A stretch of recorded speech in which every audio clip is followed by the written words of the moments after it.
starting, and see if anybody out there might want to join us also. So can you hear me, Dr. Good? Yes. See, that's the first part, right? Is making sure the non-technical guy can be heard on a technical system.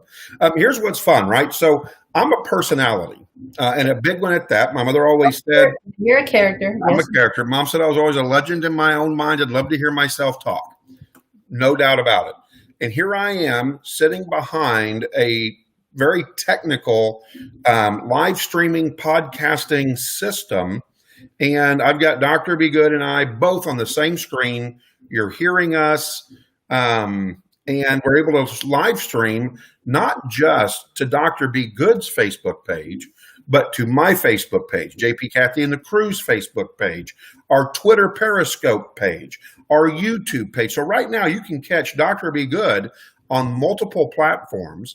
By the end of next week, you'll be able to catch her on 30 plus platforms, plus our live feed streams.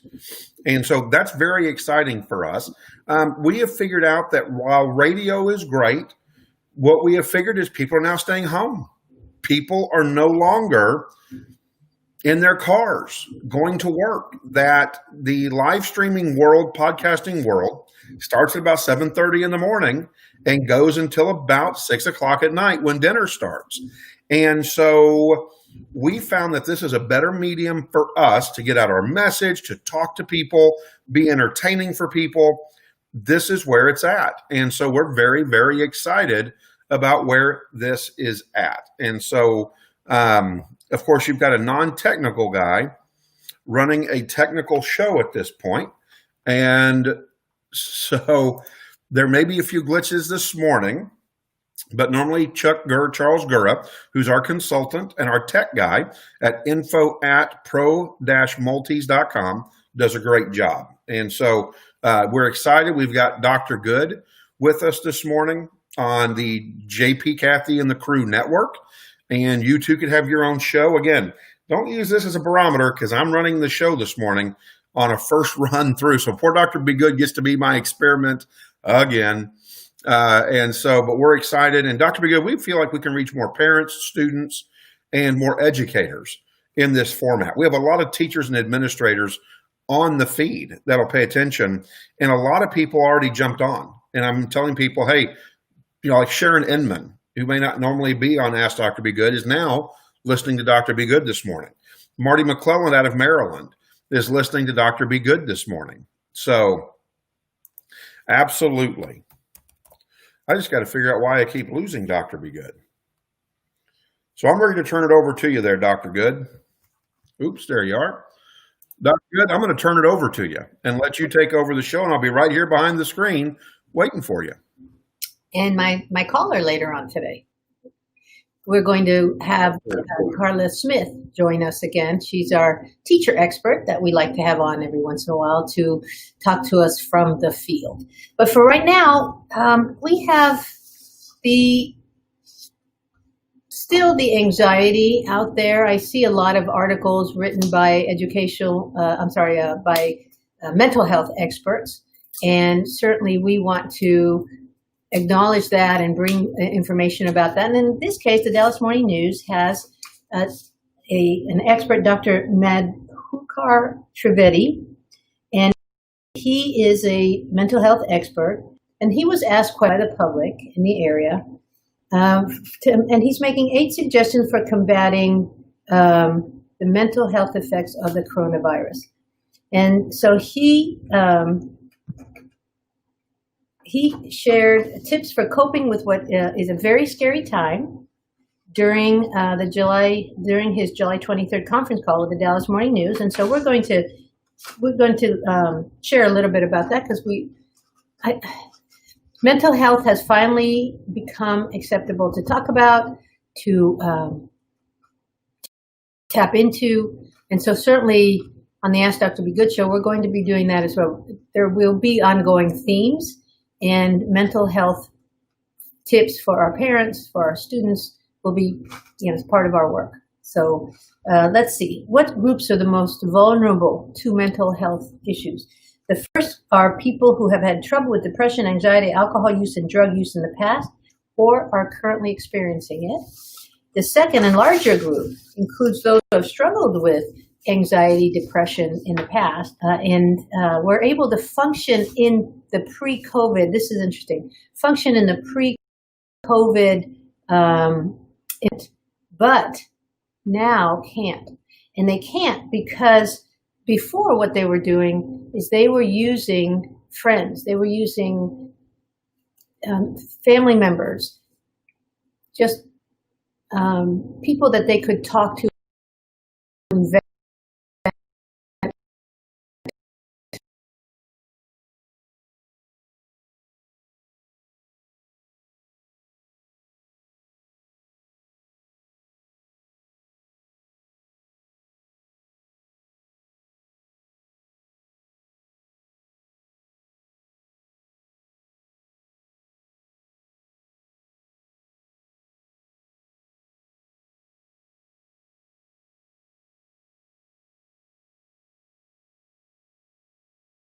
They're noticing the higher rates of domestic violence that we've talked about. Let's see. So the third group of people who are still struggling to figure out how to best navigate the COVID-19 crisis. And they're the group that can benefit from more information and more support. So one of the upsides of the pandemic, he says, is that insurance companies have recognized the need for mental health care, and virtual care has become more widely available. And that's really good to understand, that virtual care may now become the norm. People don't have to leave their houses. They don't have to think about getting in the car, finding the office. I don't know how many of us, I know I have, tried to find a doctor's office. The numbering system on the buildings is terrible. You finally get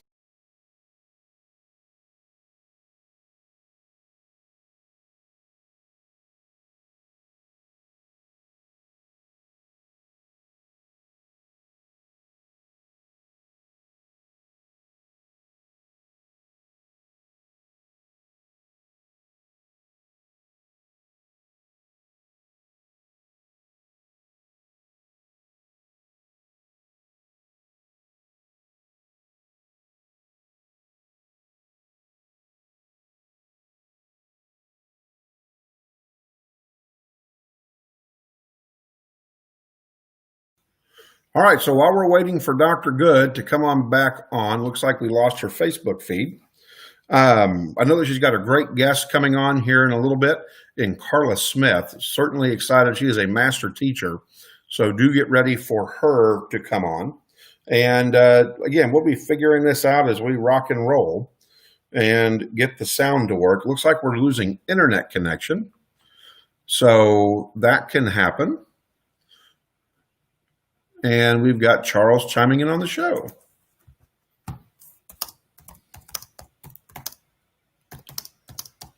You know, Dr. Be Good's show is so important because Dr. Be Good's show, it highlights what's going on in education. And we definitely need her in education. So stay with us. I'm showing we've got her on and going. And so we will make sure that we get her back on and get her highlighted and get everything happening here. So my internet connection is good.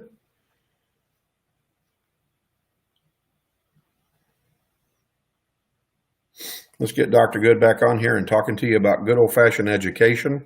You know, with education, the way everything is changing, there's a constant evolving that is going on with what's happening with COVID-19. As you can see, there are some schools that are coming back, and then there are some schools that are not coming back. They're going to go the complete opposite direction, which is to go into a hybrid environment or an environment of only online schooling. So the key is that we want to make sure that you, the families, understand what's going on and how that's going on. There we go. We've got Dr. Good back. Dr. Good, I was talking to them about COVID-19 and the constant changing and the importance of tuning in to your show every morning that they have possible, and even catch the replays, so that there can be success and education for their families. And we do have Carla Smith with us, so when you're ready for her, just let me know. Okay, so I don't know how much time I missed. I had started talking about the need for always making sure that I touch back every once in a while on mental health tips, and I happen to, and you talked about the Corona change, and that change is leading to mental health issues. And so just to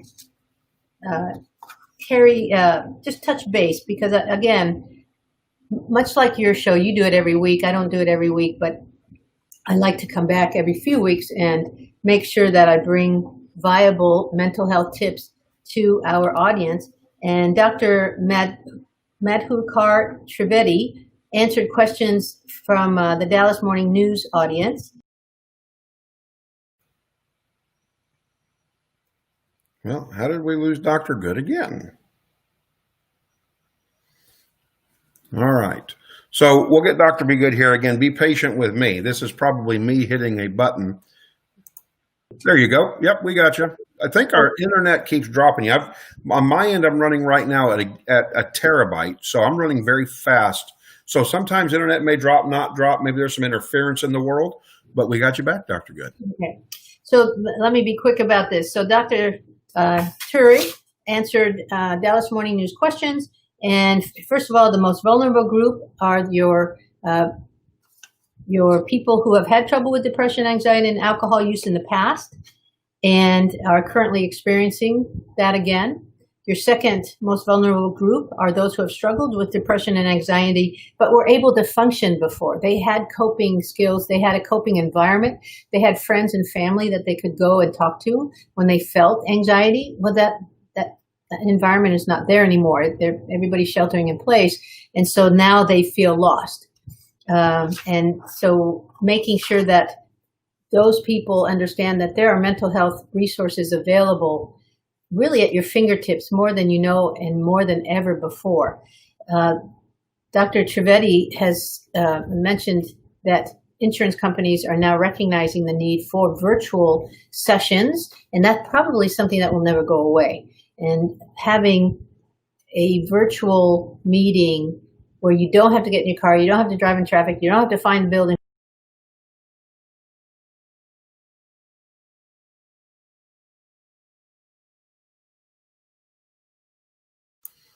All right, we'll have Dr. Good pop back on again. Looks like I said, we're dropping the internet, picking it back up this morning. It's interesting. There you go. You're back, Dr. Good. Oh yeah, I've learned what to do on this side.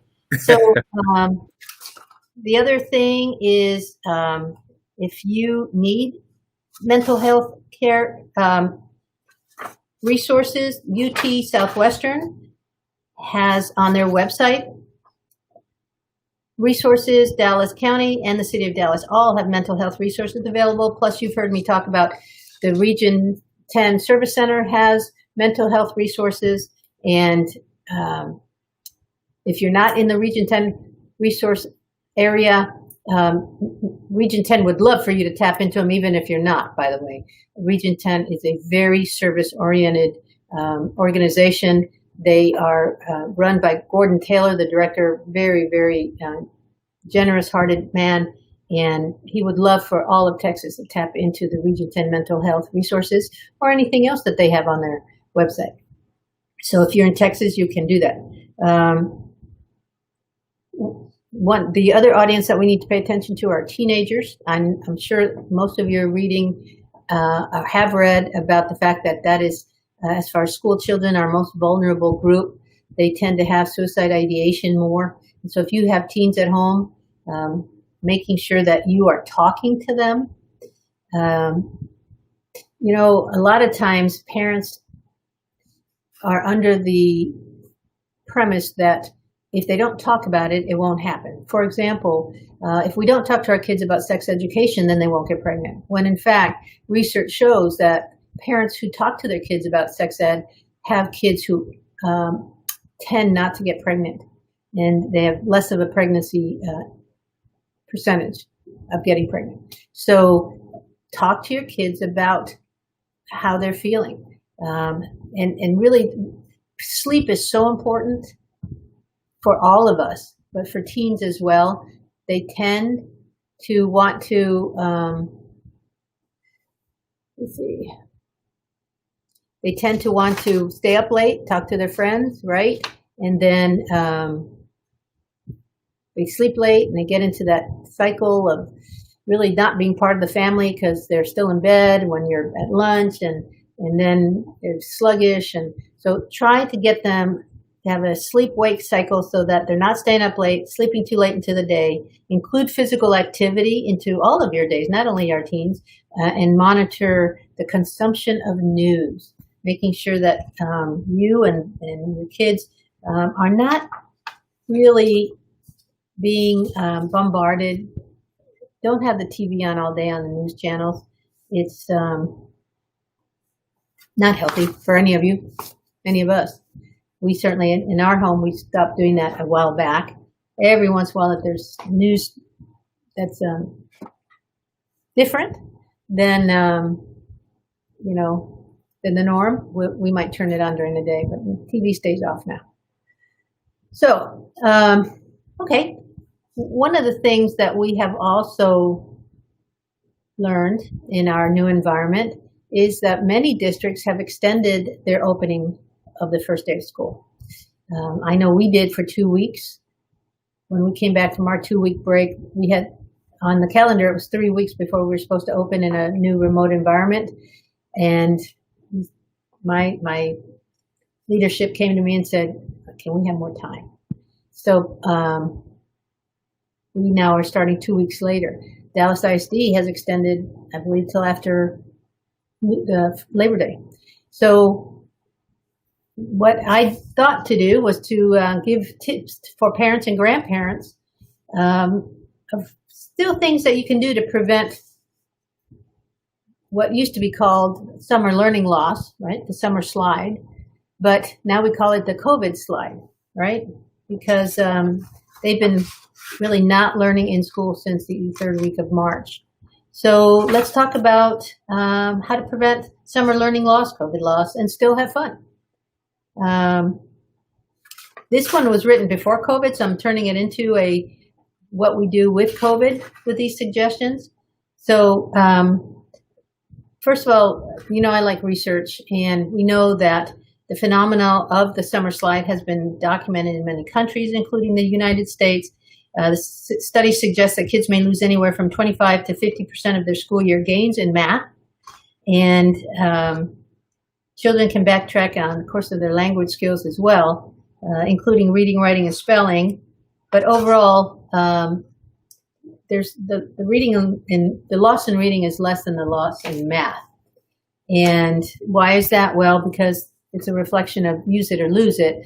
We tend to, even as kids, we're reading things. We're reading signs. We're reading the back of the cereal box. We're reading things, whereas we're not just sitting down and saying, I think I'm going to do some mathematics now. I'm going to do some multiplication. That's just not happening, right?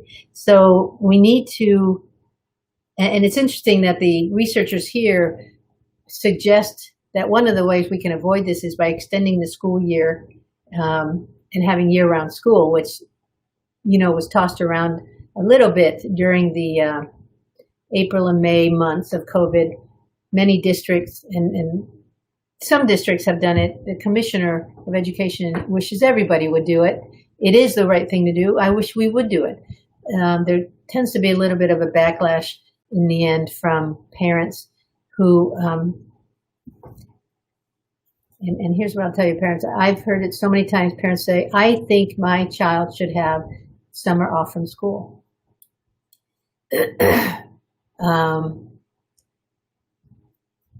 Research bears out the fact that that's just not a instructionally healthy thing to do. And so we in education battle the thoughts of adults who went through the school system a certain way and then want that for their child, even though today's kids are very, very different from when we grew up. And we being my age, your age, school kids are different because of technology, because of the internet. We're not raising the same kind of kids, and we need to have a different type of school. So we're going to have to work on parents a little bit to let that happen for us. So let's see. It's not too late to start a summer reading program. Book it. There's Pizza Hut has a program where if kids read a certain amount, they get a coupon for a free personal pan pizza. It's not too late to sign up for that. You just have to Google it. Now, one of the things that we have to be careful of with reading programs, we go somewhere and get books for our kids. We let our kids pick books, and then the school says they haven't grown any during the summer. And you say, well, I spent all summer taking my kids to get books. Unfortunately, what happens is kids who got to pick their own books usually tended to pick books that were consistently too easy for them.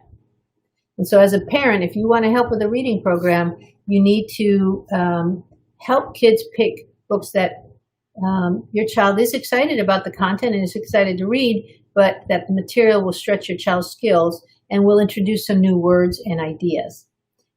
Talk to your librarian. Go to the library online and interact with the library online so that you can help get exciting, interactive type of books for your kids that will still stretch their minds, stretch their vocabulary, stretch their comprehension skills.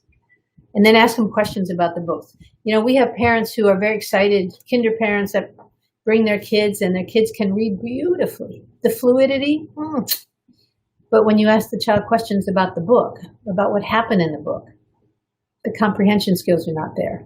And so what that tells us is that parents need to do better around asking questions when the child is reading a story. And introduce concepts like main idea, the setting of the story, who are the main characters. Did you like the ending of the story? How could we have changed the ending of the story? What would have happened if the main character had done this instead? And so you're entering into a discussion with your child around the story, but bringing in a new opportunities to synthesize the information in a different way. What would have happened if that story had taken part in a place that was cold instead of very hot like this one, because it's a tropical story? What would have happened if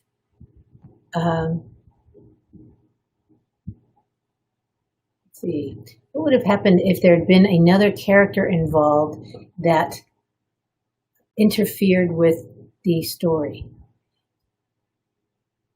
There are question stems out there if you need them, but just entering into a discussion around the story with your child on a consistent basis will make that normal for your child and keep conversation flowing between you. And that's really important for parent-child relationships. All right, set aside time to review math skills. Your districts probably have done this for you because most districts have math software that they want you to do with your child at least every other day. They have math and reading, of course. But if all you do is every other day make sure that they're on for 30 minutes and you actually ask them to show you every other day for 30 minutes, you will help them tremendously.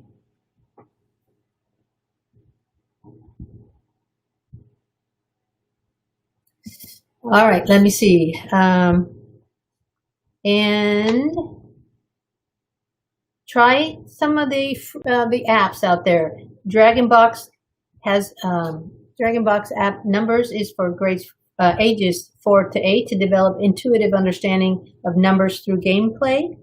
And then DragonBox Algebra 5 Plus is aimed at children 5 and up that secretly teaches algebra concepts.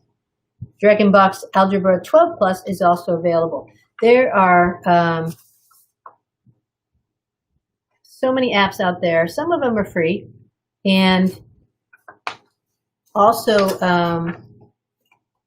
just playing cards. Helping with math concepts, playing cards with your kids, playing games, board games helps with that. There's so many fun ways that don't involve sitting down with a piece, with a paper, pencil, and a item, math problem that can keep the math concepts strong in your children. Okay, so let's go ahead and get our guest on, and let's talk to Carla Smith, our teacher expert that we like to tap into. I love having someone from the field available to really let us know when we talk about these COVID gaps. That, like, for example, I saw an article that said, as the new year approaches, how will districts address the COVID slide? And they had a term in here that I really liked and I'm going to steal, and it's called unfinished learning. So it's going to be really important to understand the gaps kids have, the unfinished learning that exists when our kids come back to school. So I've asked Carla Smith, teacher extraordinaire, to reflect on what she, and I know she's not thinking about it the first time. She's been thinking about this all summer. What are you going to do? And let me sort of look at the question that I asked you about. Now that we're pretty much the remote world the first at least 4 weeks, how are you going to approach unfinished learning in your kids? Oh, isn't that the $1 million question? And when I've had people ask me, "Oh, how are you enjoying this really long vacation since March?" I have had exactly 1 week of vacation because I, for one, am spending my off time preparing for going back on in a way that looks like I know what I'm doing from the jump. Like promoting for years, right?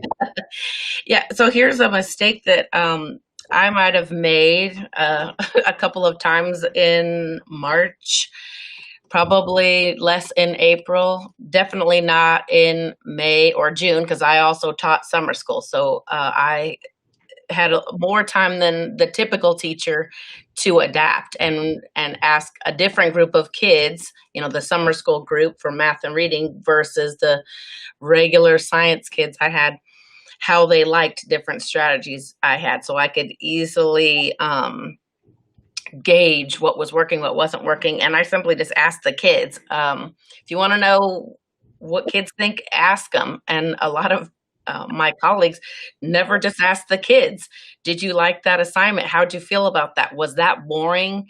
How was my lesson today? What if you actually asked kids, did that help you learn? What would you rather do instead? So I've had to definitely release some of the learning, a lot of the learning. And I also realized that I talked to you about the project-based learning piece. What myself and a lot of others think of project-based learning wasn't project-based learning. It was like the dessert projects at the end. Yeah. And instead, I kind of was explaining it to students. I said, okay, imagine the project is Thanksgiving dinner. The project starts immediately when you're at the store buying the stuff. So from beginning to end, instead of the project being the table and everything's on it, everything you did for weeks up until that dinner preparing is the project. So now I'm planning my lessons for the fall, thinking of it. That's how I frame it in my head. Okay, is this helping the dinner get on the table? That's the ultimate result. If it's not, I ditch it. And I'm working on a really great team out of SMU. We're kind of, racking each other's brains. And there are times where it gets brutal and they're like, that's not a line. I'm like, what do you mean it's not a line? And so the alignment piece for kids, if it's not a line, then why are we doing it? And so we think that it's time to back off because we're just teaching virtually. It's actually the opposite. It's time to be even more laser focused, more authentic, more intentional. And this time to me has helped myself and certain others who are willing to admit it to realize how many of the things we're doing were just extra, the fluff, because it was in some curriculum guide somewhere, but it didn't help kids. But did we ask them if it did? We really didn't do that. So having kids become shareholders in their own education is not something that most teachers were experts at, but now we have to be, because if they don't like it, they're just not going to do it. And if they're in your class, you can make them. They're a captive audience. But now when they're just not logging on to Zoom, that's your feedback. They don't want to come to your class. So it's a different way of showing the same message that it's not engaging. Exactly. And so we are about to turn in today our second project.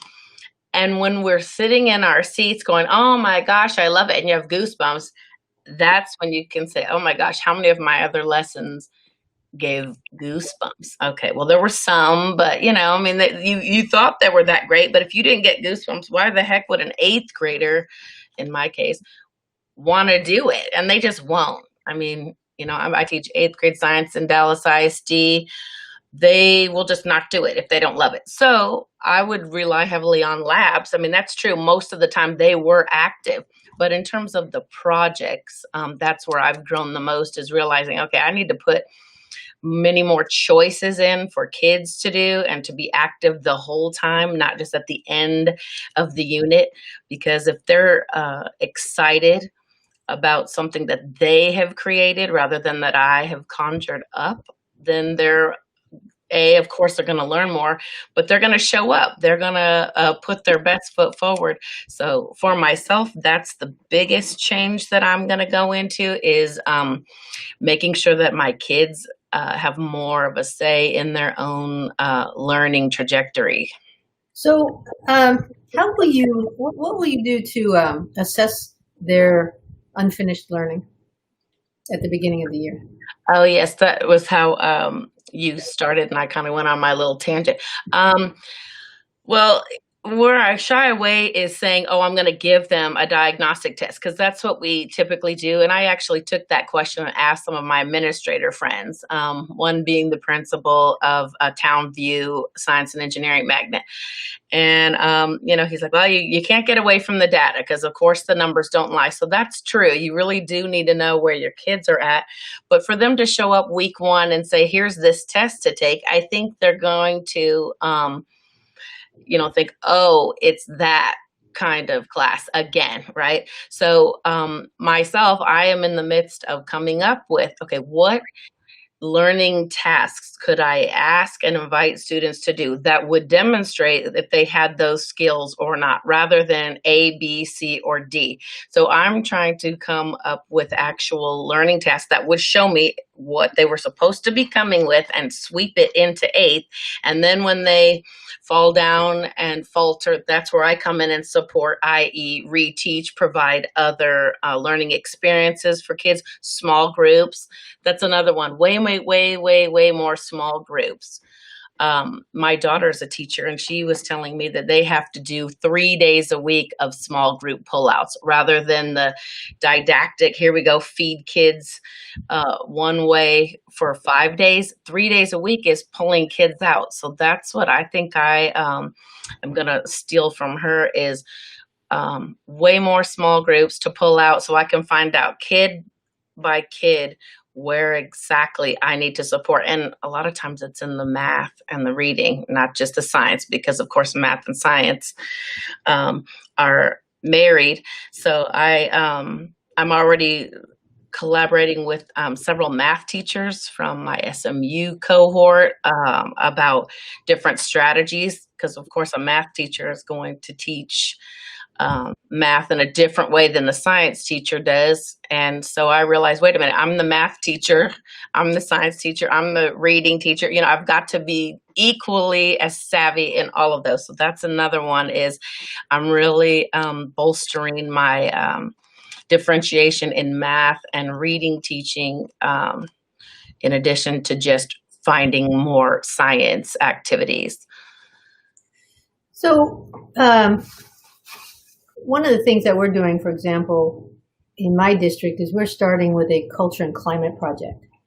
And we are wanting to sort of help kids in an engaging way review what our school cultures should be, especially with new students, because during all of this, we still have over 200 new students who say that they're joining us, both in school and remotely.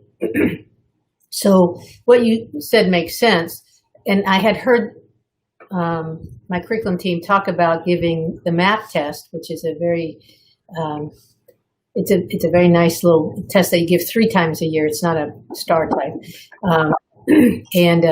but we wouldn't give it till like the 3rd week of school for a couple of reasons. But you just gave an excellent one, because we don't want to start off saying, "Welcome back to school. Here's a test," and then it puts them in that okay, I'm not showing up tomorrow. Instead, we have this fun culture and climate project, which includes going over, we have a STRR, safety, trust, respect, and responsibility, that's our part of our culture traits, and it's also part of the New Tech Network that we use. And so we're able to infuse those character pillars in growth mindset opportunities in fun and engaging ways. And so I know that we were giving the test 2 or 3 weeks down the road because we want to make sure we had reached all the kids, but I think we need to add your reason to that, and that is, let's hit them with fun school first. Relevant in the sense of we still sneak in some teaks that we know they're going to come in low in, but that we take the focus off the teak and we put it on the fun part of being a student at Legacy, right? So how do you do the climate and culture in your classroom? That's also another thing I was going to say is you've got on one hand the rigor, and that was lacking for, I would say, most teachers in the spring compared to their brick and mortar version of the same lessons. Of course, the other part is, why are you trying to give the same lessons as you would brick and mortar? If you were a parent and you suddenly had to parent your kids online, there's no way you could do it the same way, nor could you do it as well if you only used the same tools that you had. So one of the things that my campus is doing, in addition to coming up with different digital resources, closing the digital divide, for teachers, because kids are better at technology than we are. Let's all get that straight. Kids will tell you a lot more about how your computer works than we usually can. And I've asked kids that. But as far as the cultural piece, we're coming up with, we just took a survey our administration sent out last week and asked us to rank all of these different culturally sensitive topics. Do you feel this way and that way? It was like 5-6 pages, and I was pretty authentic in my responses. It was a select team from the campus who they predicted would be brutally honest, and the honest truth is, no, we aren't talking about the things, even staff member to staff member, to come back and not address, gee, we had a lot of protests this summer. What were those about? If you don't even acknowledge the elephant in the room, then I think you're dismissing it. And a lot of kids are going to feel like you are not seeing their struggle. And so that's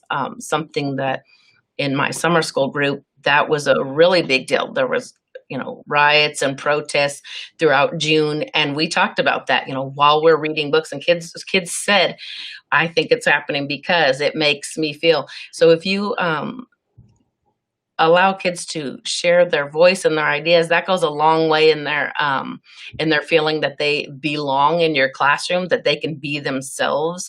Also, do you share as a teacher with your kids, or do you only talk about, here's the lesson for the day, all the way to here's the exit ticket? Or do you say, yeah, in between grading those great essays I got or whatever it was, I cleaned out that closet I was avoiding. Kids jump on that. Really? What was in the closet? Oh, it was a mess. Tell us more. They can't wait to see what you're doing in your life. Even if you went to the grocery store, did you wear a mask? Was it crowded? Did they have anything you were looking for?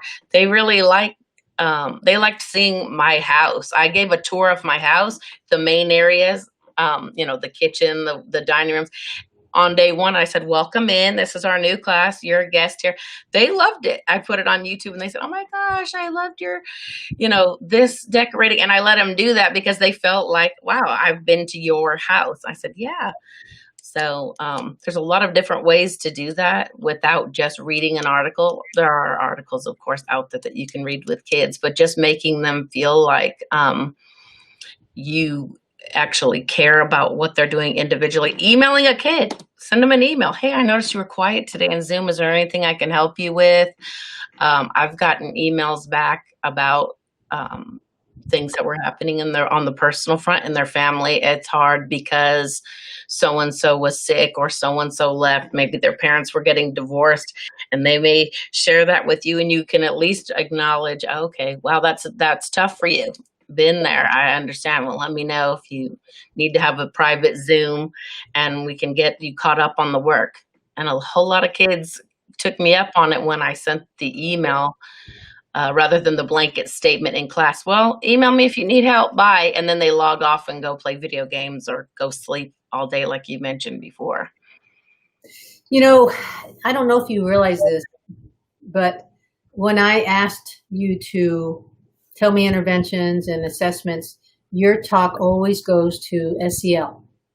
Your natural instinct is to reach them first, socially and emotionally, because your instincts are telling you they're not going to test well if I don't reach them there. They're not going to respond well to this intervention if I don't reach them. So I don't know if you know that about yourself, but I think that's why it actually works for me, because up here, I was valedictorian in high school, summa cum laude. I was a pre-med major. I've got that part going on. But way back in the day, probably when I very first started middle school, there wasn't that connection at first, because middle school kids they'll either love you or they hate you. There's not a big in between. It's a dichotomy. And if they don't see that you see them and want to know them and get them, if they feel like you get them and are interested, they will go to battle for you. And you'd want them to go to battle for themselves, and sometimes they won't. But if they feel like, wow, this person, maybe the first person ever who's on my side, they will never forget that. And so if you can relate to a student in such a way that it invites them to just keep stretching and give more and more and more, because it's not comfortable. What we're asking kids to do is not comfortable. And if you don't make them feel safe, they're not going to renegotiate their relationship with risk. And that's what we're asking them to do. I regularly show them, here are my pictures of the week of astronaut training I did at the U.S. Space and Rocket Center. And I tell them, I don't like heights. I don't really like diving in water. I know you do, but I don't. So here I am going backwards on the zip line into the lake and have to escape the underwater helicopter. And the reason I show them that is I didn't want to do a single one of those things. And it lasted for a week, like 16 hours a day. I said, but on the other side of it, I did it scared. I did it not knowing, there were no guarantees. And I'm so glad that I did. And I grew. And when I showed them, here's my, flight suit and my graduation picture, I said, no, I want you to remember this. I'm not asking you to do anything that I wouldn't do. I'm not sticking you up on a platform way in the sky and sending you underwater. And they respect that. They go, wow. I said, yeah, I'm old. I'm going to be 50 this year. And here I was, I don't even wear swimsuits. And here I am, just so that it lowers the affective filter, that I'm willing to go out on the skinny branches myself.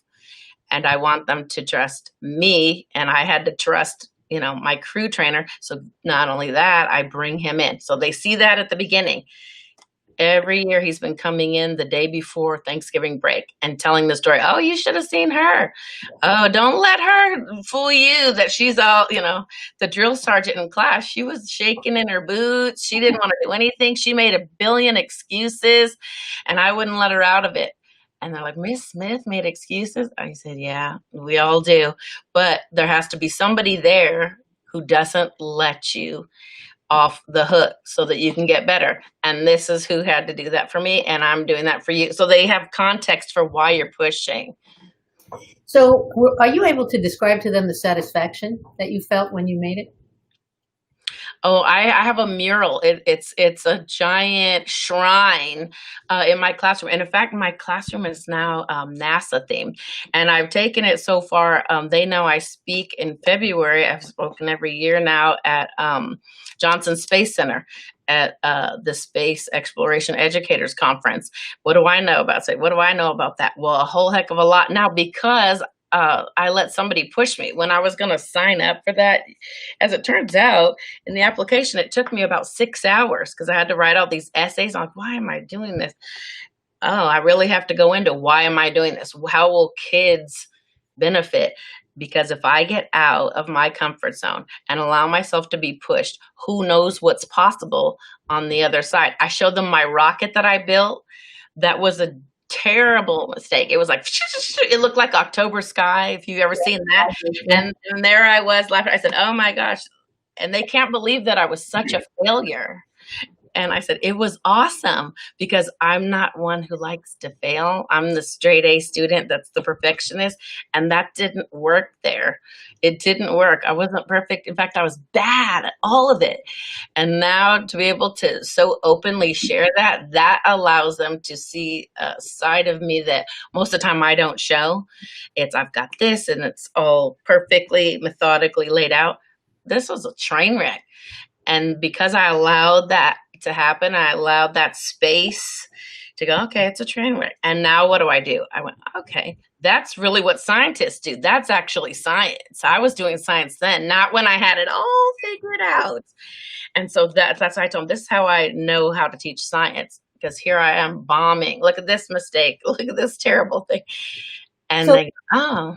So I'm just curious, as you were talking, you were saying labs. How in the heck are kids going to do your labs remotely? Yeah, right. That's been the biggest struggle. That's been the biggest struggle because yes, we've had to go. There's several interactive sites that I've found where the kids are manipulating variables. It's not the same by any means. Okay. And there's a certain limit. Like I can't tell kids to go get these certain chemicals out of the garage and mix them in the house, right? There's a safety issue there and they don't have that. So some of it is cool demos where at least last year I could say, hey, remember when we did, and then I could do another demo. Sadly, we're going to start out the year teaching chemistry to kids who don't remember because they weren't with me. If, the kids that are either choosing to be remote or if we all go back remotely, we don't know. It's September 8th. So that makes me sad. So I've had to go and find, okay, well, what are the best videos? What are the pieces that they can do? Like, what can they mix the kitchen chemistry piece where it's like, oh, there's no, it's not going to go, wrong. Yeah. Yeah. Because you can't just have them sit and watch you, that's not good either. So that's where I thought, okay, I'm going to embed some of the things that they would normally be doing at home, like cooking. Okay, so where were the chemical reactions when you were baking cookies? Okay, so then that's actually quite an advanced equation that would go along with that if you talked about the effect of baking soda on. So you can, figure out what it is that they're doing already at home and identify the physical and chemical changes that they were causing, if they're chopping up the onion versus when they're cooking it. So it's not as quote unquote cool as all the fancy chemical reactions we can cause in the lab. But what's cool about it is when they figure out I was doing a chemical reaction, all I was doing was making, whatever the dish was. Yeah, that's a chemical reaction. I found that they got excited about that. As mundane as it was their chemical reaction. Well, yeah, when you bake banana bread, right? or an egg, the permanent change in an egg, and then when they got interested, then they can go down the rabbit holes of the internet and find what other chemical reactions are you doing on a daily basis. Reading the bottles, like the vitamin bottles, and then the periodic table. Okay, how many of these? It's a scavenger hunt. Okay, bring back something with potassium in it and go. And then the kids are running and they're coming back with something and holding it up to the camera. Some things like that. So you have to try and almost gamify it. But okay, if you think you can find an alkali metal, and go. So then they're checking the chart. What's an alkali metal? Lithium. Oh, a battery. So I thought, okay, this isn't as hard as I thought it was going to be. They've got chemistry all around them. They just didn't even realize it, and you get to bring it out of them. So here's, as you were talking, I think I need to have you on. I don't know if next week we need to talk about asynchronous versus synchronous instruction and how that looks in the classroom. So I hear that we have questions, which I can't really see. So let's see, JP, can you bring them up? Can you either type them or just come on and ask the questions?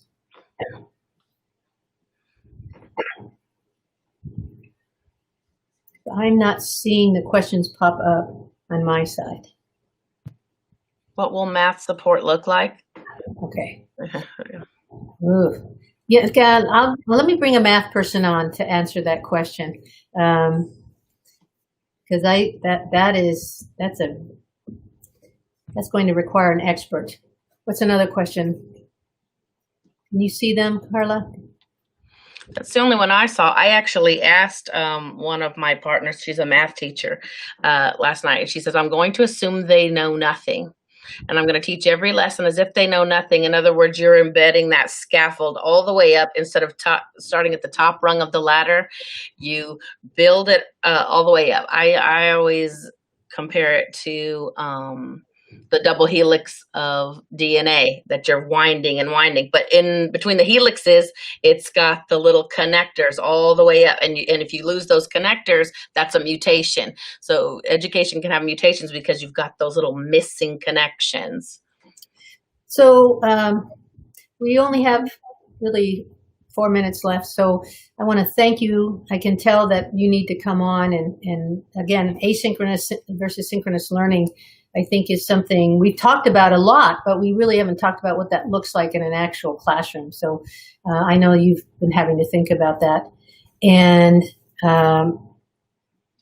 we'll test in English and essays, and how will they be administered?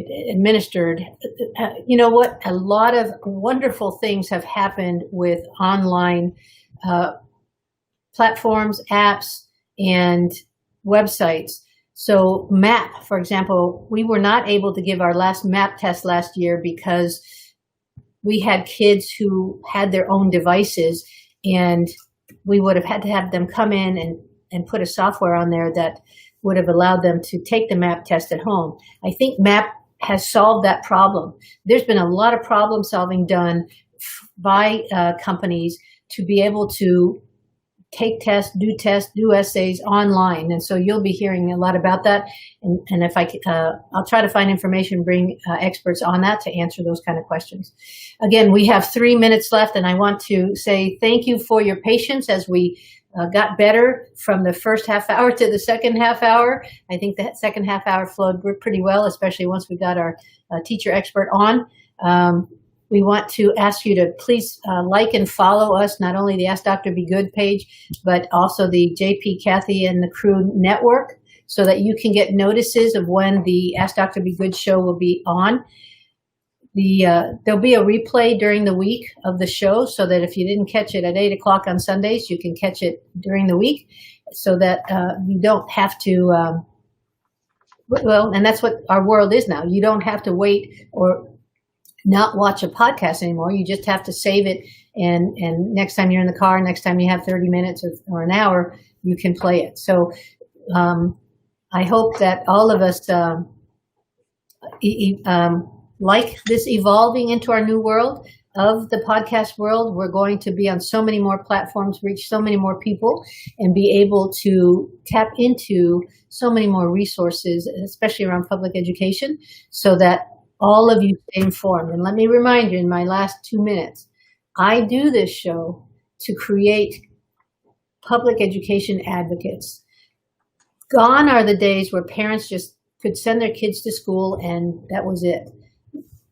There are politics surrounding public education such that if you're not aware of them and if you don't help us with managing those politics, your child will be impacted. Money will be cut, especially because of this COVID period, and we need to create our pub ed advocates such that you all are contacting your legislators and are making your voice heard about helping them prioritize their upcoming funding cuts to the budget. Thank you again, Carla. I know it's not the last time we'll see you. Thank you, everyone. And if I didn't answer all your questions, I'll go online and after the show and respond to your posts, your comments. Thank you, everyone.